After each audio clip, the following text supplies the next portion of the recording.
Didn't last the first quarter the last time these two teams played. Down in Happy Valley, a 20-9 win for Penn State last year. I'm sure a lot of it is make the first save, and after you make the first save, make the next one, right? It's Yep. You know, he's been solid all year for Cornell. He's really stepped up in the second quarter in their game down south at Richmond. So it's going to be important for him to get stops when they need him. Colby Baldwin and Jack Cascadden in a great face-off matchup between two of the best in Division I. Walker Wallace trying to fight Baldwin on the sideline, and it is the long pole of Wallace who will pick up the first face-off for Cornell. Cornell barely escaping last week at Ryan Sheehan for the first couple of games. Now they make the switch to number 42 in white. And we've had this conversation with Coach Busick this week about, you know, looking for some guys in the midfield, you know, with, you know, a couple guys being injured. That we saw major time from last year. You know, there's some opportunity there for guys to play and get into the rotation. Cornell goal. Expect this battle at the dot to be tight all throughout the day. It's another long pole pickup. This time Eddie Rahill is the one who scoops up. And maybe that time Cornell just recognized it a little too late that Aquino was a high threat to score in that position. Yeah, and he gotten fairly low. He came all off the wing and off the side, you know, from up top. And that just, you know, that difference of how close he is. And then Cornell scrapping here for the ground ball. Baldwin eventually comes back to it to pick up the ground ball in front of Walker Schwartz. But a lazy pass almost nearly turned over. Kyle Aldridge barely picks up the ground. Not surprising that Cornell's got to sort of settle down defensively and decide what the matchups are, and going to get a face-off win for Cornell on a violation. So Baldwin will have to exit on the next face-off. Remember the new face-off rules in Division I. If you cause a face-off violation, you are not allowed to take the next face-off. So that will mean either Chase Mullins or Reed Gillis will come out for Penn State on the next face-off. Give a lot of credit for Penn State as well. Brendan Leary setting a beautiful pick to free up Amon. So that creates that opportunity where Long is sort of with space on the backside to be able to make the catch and then the shot up high. And of course, because of the face-off violation to Colby Baldwin, this is only the 11th face-off that Chase Mullins has taken all year, and it's going to be a win for Cornell. Ready, 11 for Cornell, 6 for Penn State, yet the scoreline only stands at 3-2. Christian Guzman here alongside Tom LaFalce. We were talking about it during the break. Both teams just feeling tentative right now. Yeah, I mean, Penn State offensively has a little bit of a excuse for that with just some different personnel. At the other end, I think for Cornell, it seems like they're just trying to feel up the matchups at this point to decide how they want to attack this Penn State defense, which has been solid on the year. You know, they're only giving up 8 points. Brody started his career here at Cornell with Dave Petramala. He was his assistant coach when they both came to Ithaca. And then he took over, led the Big Red to 3 Final Fours. Just a class guy. He's done you know, it's hard to believe. He's been the head coach at Penn State for 15 years now, but he's done a really great job and made this a real hard-nosed team that you know, everyone knows is going to give a great effort.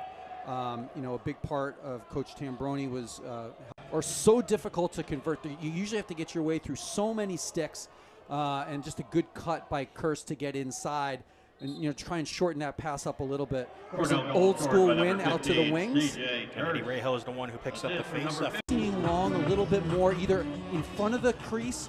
Sometimes he'll come on out to the wing, and sometimes he is able to, because he's not sort of more of the early offense carriers, guys are switching off of him, and he's able to, when he gets that short stick, they make sure they get him the ball, and then he inverts where he's most comfortable. Cornell goal scored by number 30. Face-off win goes to Penn State on this possession. I mean, I think people forget as well with how this Cornell offense looks with Ryan Goldstein at X. Before Goldstein started to play for a long, long time.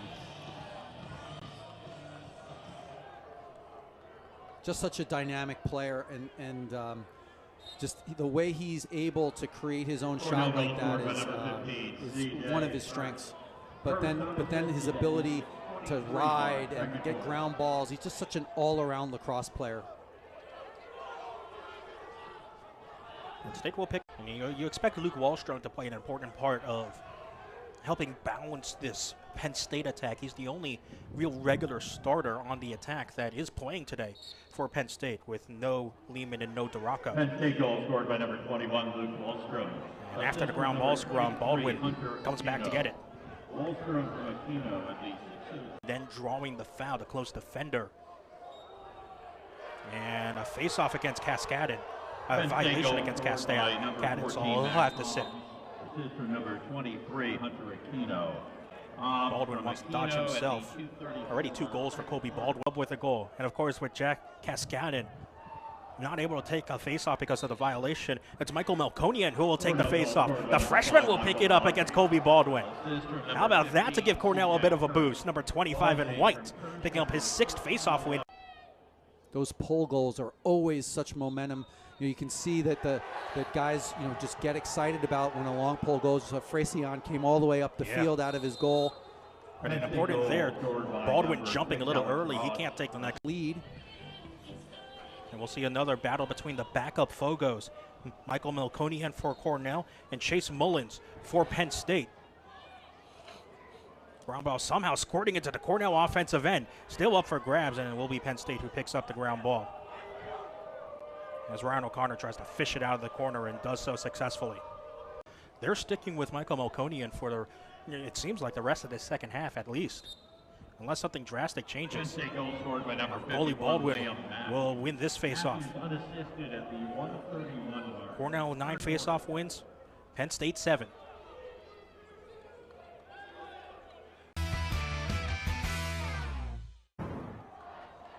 Let's not waste any time. 4th quarter getting underway here between Penn State and Cornell. The number 3 team, Cornell, leads 8-6 over the number 8 team, Penn State. And a near turnover off the face-off win for Penn State, but Jack Faceoff out of his cage to pick up the ball. Such a tightly contested game between these 2 teams. You need a blue-collar goals and an assist. Long 2 goals and an assist. Sound like a broken record. That's kind of what we're going to be saying for the rest of this game with how tightly contested it is. Colby Baldwin wins against Jack Cascadden. This is for number 27, Hugh Kelleher. They put Aquino on. Aquino got on quickly. Either of them will do it again. Baldwin and Cascadden. Faceoffs are even at 9-9. And this time it's Malkonian taking the face-off for Cornell. He loses it to Baldwin.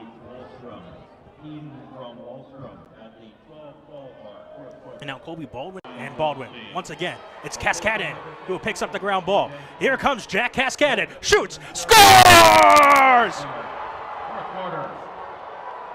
And that's the thing that Jack Cascadden brings to this team. His ability as a face-off guy to handle the ball. As soon as he sort of got to this restraining line, I'm like, here comes a shot. I was surprised they didn't rotate it to it quicker, because if you've been watching the film, you know that this is what he's going to want to do. He got this ground ball with one hand, just steps in and just lets it fly, and they're going to get a timeout here. The 5th goal from Jack Cascadden on the season forces Jeff Tambroni to call a timeout. Cornell matches its largest lead of the day with 4 over Penn State. At the 9:58 mark, 4th quarter. Matching the largest lead of the day for the Big Red, 11-7 over Penn State. Christian Guzman here alongside Tom LaFalce, and it feels like the momentum is squarely on Cornell's side. Yeah, it is definitely starting to shift, but we're going to have to see. Every time you thought Cornell was going to maybe open it up a little bit, and here a big ground ball for Penn State. Ryan O'Connor will pick it off after scrum. Knowing a Jeff Tambroni team, they're going to fight this all the way to the bitter end. 2 different guys at the dance, so to speak. Yeah, Baldwin will this time go against Malkonian. 2 for 5 is Malkonian at the dot so far. Penn State goal scored by number 51, Liam. Baldwin, what a behind the back to secure. By bringing an attackman over when they're in the 10-man ride. Again, you're making all of those matchups have to make decisions about staying on side. 6 minutes left, another face-off win for Colby Baldwin, but Cornell matching its largest lead of the game once again with 4. And Ryan Goldstein, who's where Cornell's got time on its side, make them have to come the length of the field. But credit to Penn State. Aldridge doing a nice job in the ride and just throws a little stick fake and beats Nust, who can't quite get his feet set and back in the position well. Important face-off here. Baldwin and Cascadden again. Penn State goal scored by Scorch towards the offensive end. Huge crunching hit, and a flag will fly. John King was the recipient of the hit. And it looks like for the 5th time today, Cornell is going to go man down. I'm not sure why they blew. With Cascadden taking a knee for the next minute and 22 seconds. So it obviously goes without saying this is an important face-off. Yeah, minute 32 seconds. Malkonian versus Baldwin. Malkonian's doing his best to try and get it past Baldwin. Baldwin's been fancy with his face-off wins. The thing that makes it so difficult, right? So again, another important timeout. Do you see, can you go for the quick hitter with Malkonian? 58 seconds left on the man up. Penn State has brought it to within 1. And Malkonian does win the face-off. Coach Busek needs a timeout quickly. Malkonian tries to get into the box. He falls down. And Coach Busek did get the timeout in. They did get that timeout. They did get that timeout. You could see. What a run for Penn State. Without many of its key attackers. No Kyle Lehman, no Matt Traynor, no Ryan DiRocco. They've taken advantage of the penalty, and now a violation against Malkonian. Baldwin has 2 goals. He's going to take it directly himself. Time running down, 10 seconds. This ball's bouncing around, no flag.